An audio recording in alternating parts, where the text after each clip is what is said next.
Good morning and thanks for tuning into the Breakfast News on Rajya Sabha television, where we get you the biggest news stories from India and across the world. I'm Aishwarya Kapoor and here are this morning's headlines. Ahead of monsoon session of Parliament that begins from Wednesday, all party leaders meeting to be held this morning for smooth functioning of both the houses. Chairman Rajya Sabha also to convene meeting with the floor leaders later today.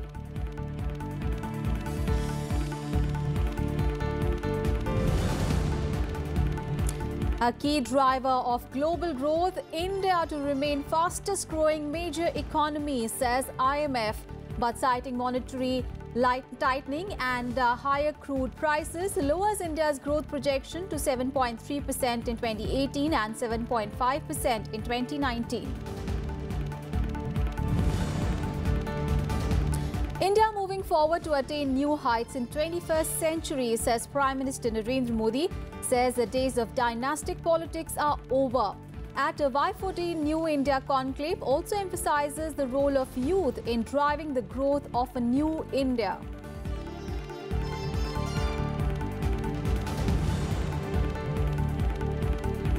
After 2-hour summit with Vladimir Putin in Helsinki, Donald Trump says US-Russia relationship has changed following constructive talks. Defends Russia over claims of interference in the 2016 presidential election. Republicans call it Donald Trump's disgraceful performance.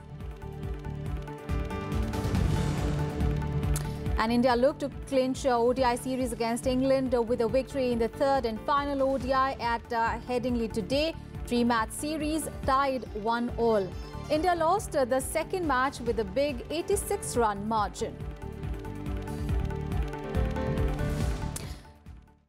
Our top story this morning, a day before the monsoon session of Parliament begins, government has called a meeting of the leaders of all political parties from both the houses. During the meeting, the centre will seek opposition support for smooth conduct of proceedings in both the houses. Monsoon session of Parliament will begin from tomorrow and it will continue till 10th of August. Now, during this session, Triple Talaq Bill, which has been passed by the Lok Sabha and is pending in the Rajya Sabha, will be among the top priorities of the government. The government will also push for constitutional status for the National Commission of OBCs. And the Chairman Rajya Sabha, M. Venkaiah Naidu, has also convened a meeting with the floor leaders later today.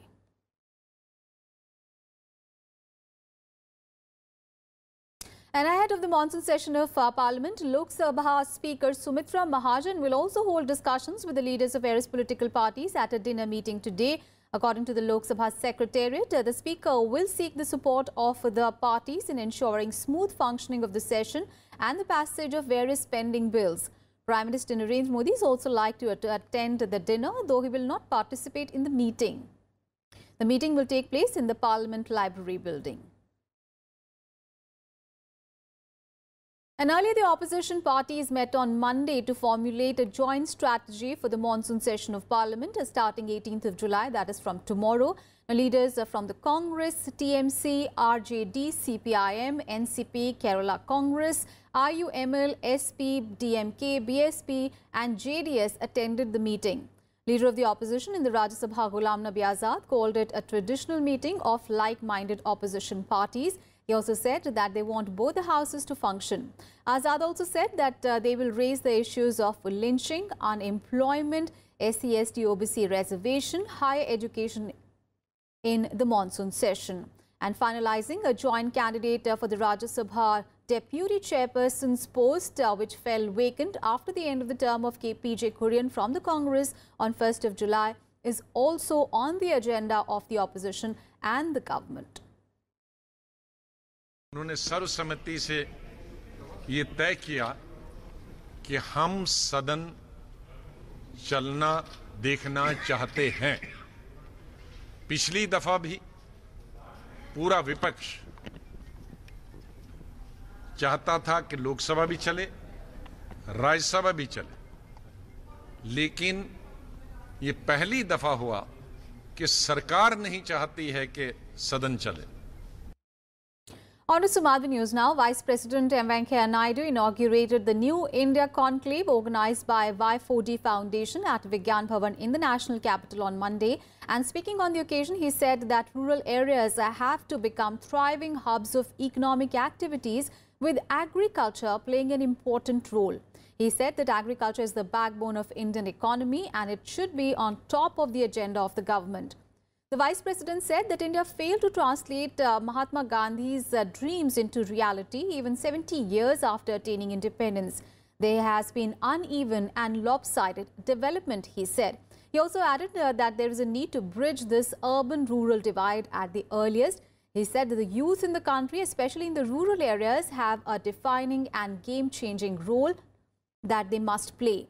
The conclave brings together rural youth from across the country to brainstorm and come up with innovative ideas for transforming the lives of people in villages by empowering them economically. Constructive होना चाहिए कृषि के बारे में, ग्रामीण विकास के बारे में, अनऑर्गेनाइज्ड सेक्टर्स के बारे में, यूथ के बारे में, उनका समस्याओं के ऊपर ज़्यादा फोकस करना चाहिए। ऐसा कार्यक्रमों को प्रोत्साहन करना चाहिए और पार्लियामेंट में जो अच्छी तरह बोलते, जो निर्माणात्मक रचनात्मक सुझाव देते, उसको ज़्यादा इम्पोर्टेंस देना चाहिए। ये भी बहुत ज़रूरी है। ऐसी विषयों के बारे में चर्चा होना चाहिए। मौलिक समस्या क्या है? And Prime Minister Narendra Modi has said that the nation is going through a period of transformation and reiterated that India is no longer considered to be among the fragile five and is now the fastest growing economy across the globe. Addressing the valedictory function at the New India Conclave, the Prime Minister referred to Centre's Skill India mission. Prime Minister Modi said that the government is working hard to create a pool of skilled talent in the country, thus furthering its growth. And congratulating the youth for heralding an era of development, Prime Minister Modi further assured youth employment and empowerment. He also promised to launch more industrial projects which will help create more employment opportunities for young India. The Prime Minister also gave examples of many leaders in the country who have risen to high positions from extremely humble backgrounds.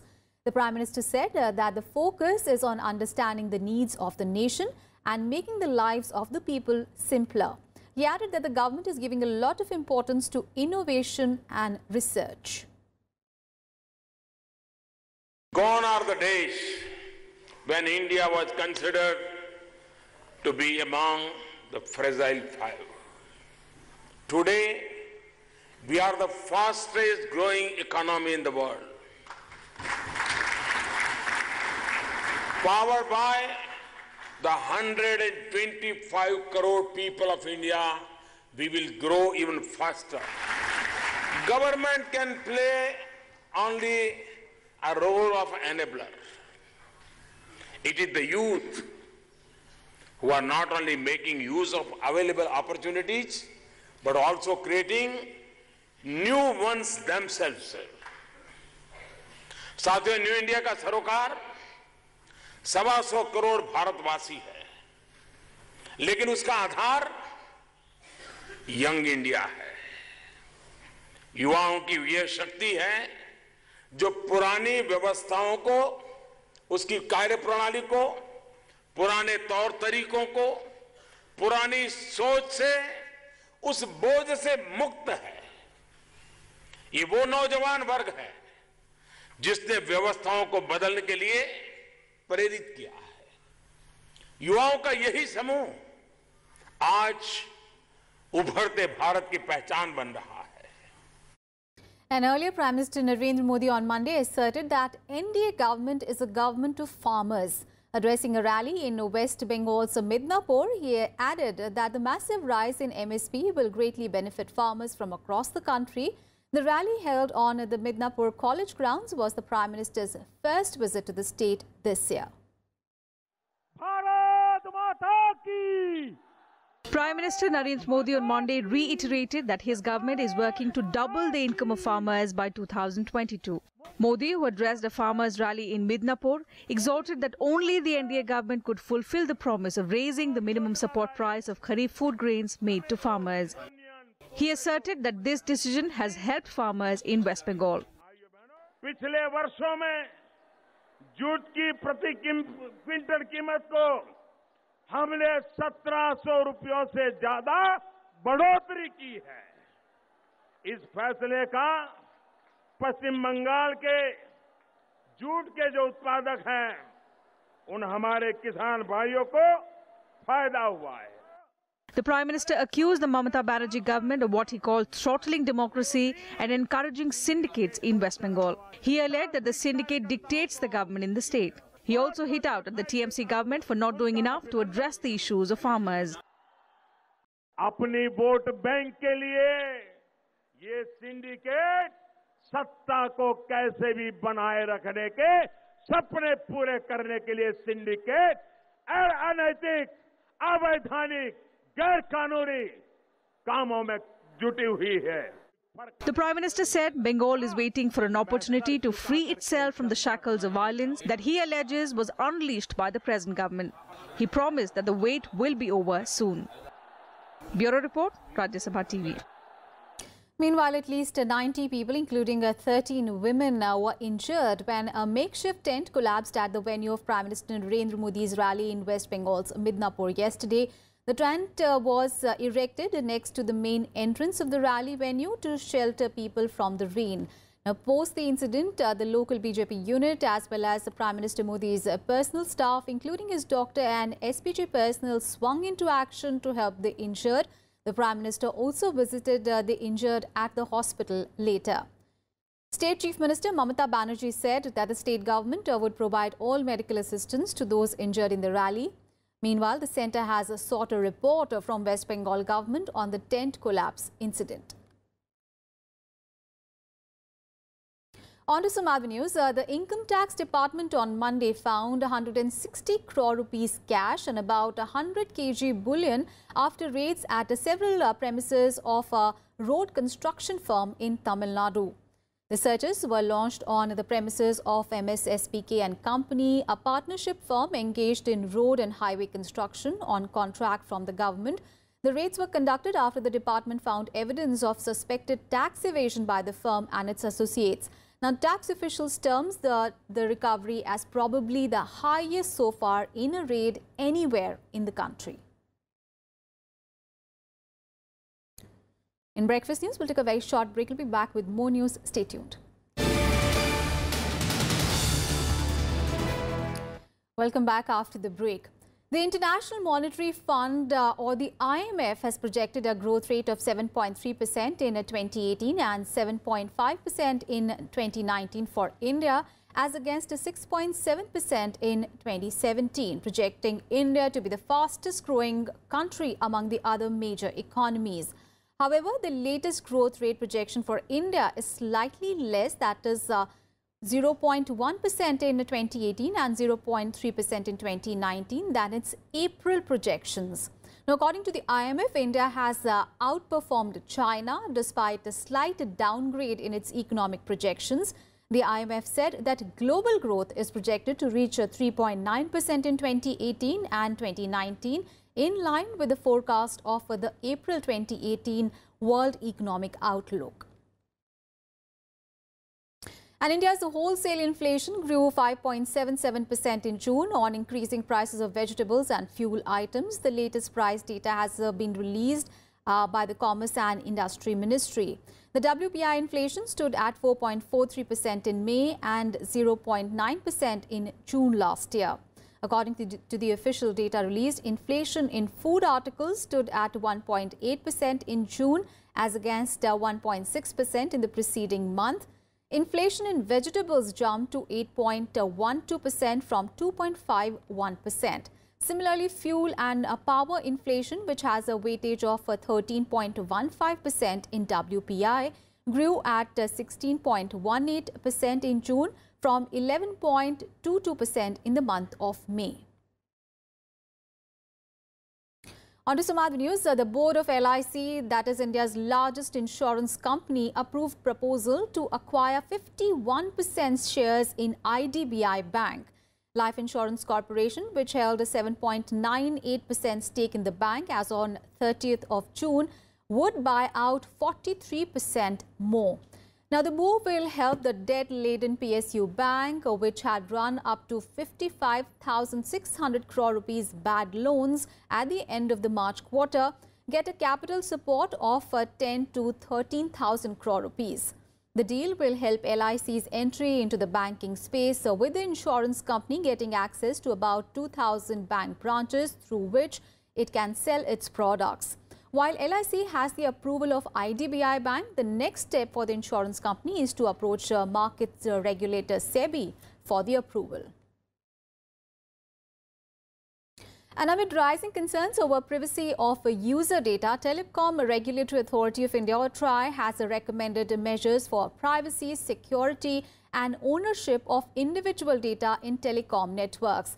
TRAI said that consumers are the owners of their data and that entities controlling and processing their information are mere custodians and do not have primary rights over the data. TRAI also observed that rules for protection of personal data in the telecom space are not sufficient. In its recommendations to the Department of Telecom, TRAI said that all entities in the digital ecosystem, including telecom operators, should transparently disclose the information about the privacy breaches on their website, along with the action taken for mitigation and preventing such breaches in the future. Let's get to some other news. Union Minister Arunjaitley has called the Karnataka government an opportunistic alliance with no positive agenda. In a Facebook post, Jaitley accused Congress of driving Karnataka Chief Minister H.D. Kumaraswamy to desperation and said that non-ideological opportunistic coalition in Karnataka was made only to keep Modi out. He also raised questions over the longevity of the Congress-JDU alliance in the state. Jaitley's comments come on the backdrop of Karnataka Chief Minister H.D. Kumaraswamy's statements indicating that ties between his JDS and the Congress are strained. And a high-level interministerial meeting was held on Monday in New Delhi to deliberate on various issues and actions to be taken on war footing to conserve the Taj Mahal. The meeting mainly focused on action points needed to overcome air and water pollution in and around Taj Mahal. The meeting was chaired by Union Minister Nitin Gadkari, Minister for Environment, Forest and Climate Change Harshvardhan and Chief Minister of Uttar Pradesh Yogi Adityanath. Nitin Gadkari said that the government respects the Supreme Court's observations on Taj conservation and will take every possible step to deal with air and water pollution in and around Taj Mahal. Yogi ji और हमारा विभाग और doctor Harshvardhan जी सब मिलकर हमने एक common committee बनाकर हम इसका काम कर रहे हैं और कोर्ट को भी अपनी बात कहेंगे और मुझे विश्वास है कि हम जिस प्रकार से काम हमने किया है, जिस प्रकार से कर रहे हैं, जिस प्रकार के प्रोजेक्ट रिपोर्ट बनाए, डीपीआर बनाए, लगातार कार्रवाई कर रहे हैं, एयर पोल्यूशन, वाटर पोल्यूशन जो पहली बार इतना संवेदनशील सरकार करके हमने काम किया है, जो इसके पहले 50 साल में नहीं हुआ है। केवल हमारा काम जो कुछ हो रहा था अलग अलग डिपार्टमेंट में था, शायद हम लोग इस सब बातों को न्यायालय तक शायद पहुँचाने में कम पड़े होंगे। तो इस समय हमारा एफिडेविट के साथ ये जानकारी जाएगी और मेरा विश्वास है कि न्यायालय का मार्गदर्शन भी मिलेगा और हमको सहयोग भी मिलेगा। And India and Iran on Monday deliberated on ways to deal with the possible impact of on oil trade between the two countries due to US sanctions on import of Iranian petroleum products. The issue figured during the 15th round of Foreign Office consultations between the two countries. The Indian delegation was led by Foreign Secretary Vijay Gokhale, while the Iranian side was headed by its Deputy Foreign Minister. Now, India conveyed to Iran that it is yet to take a call on complying with the US sanctions, while Iranian Deputy Foreign Minister conveyed to India that his country has been a reliable energy partner for New Delhi and should remain so.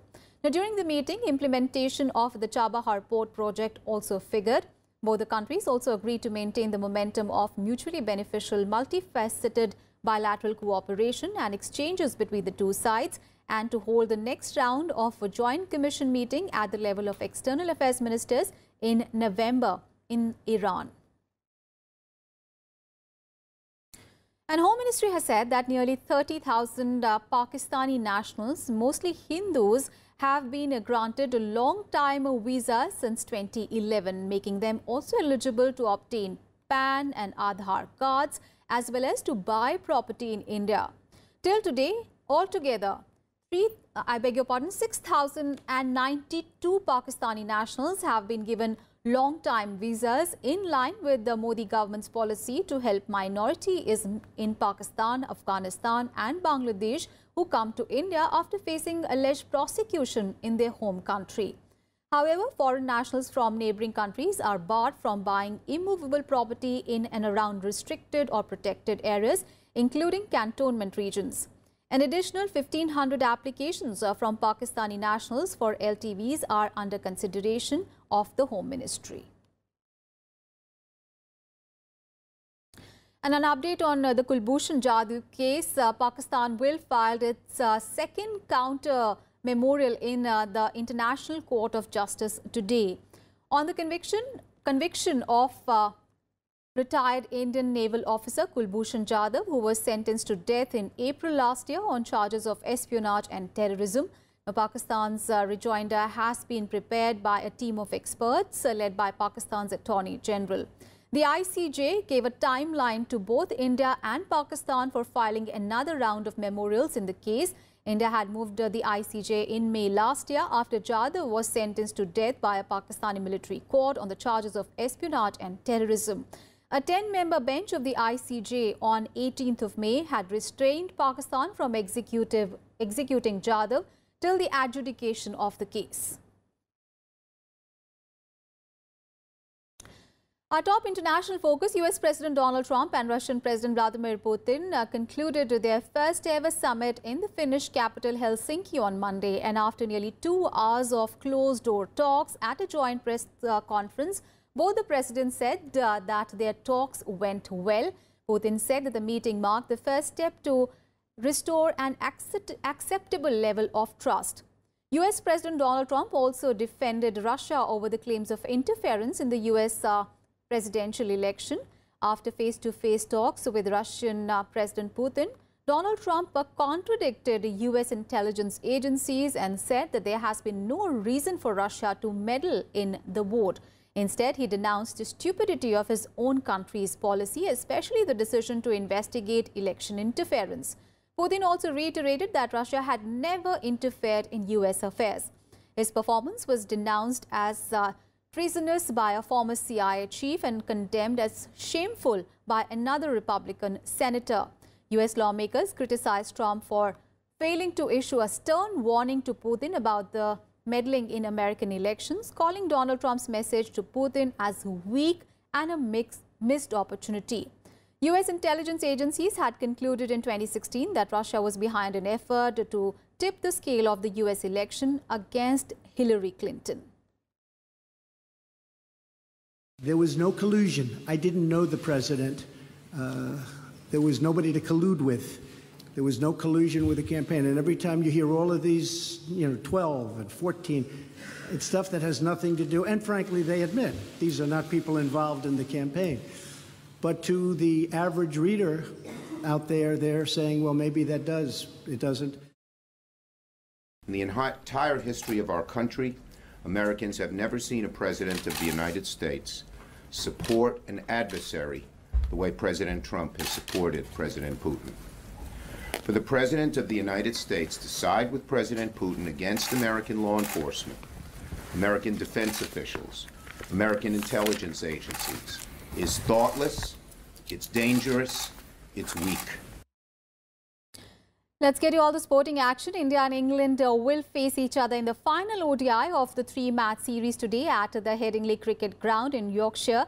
England rode back by winning the second ODI at Lord's by 86 runs. Both teams have won 1 match each, with the series tied at 1-1. Now, both the sides would be keen to snatch the final match to win the crucial series. Victory in London confirmed England's spot as #1 ODI side in the ICC rankings. Now, a win for India at Headingley will only help close the gap and hand them the bragging rights before the Test series begins in the month of August. That's all in this edition of Breakfast News. Thanks for watching.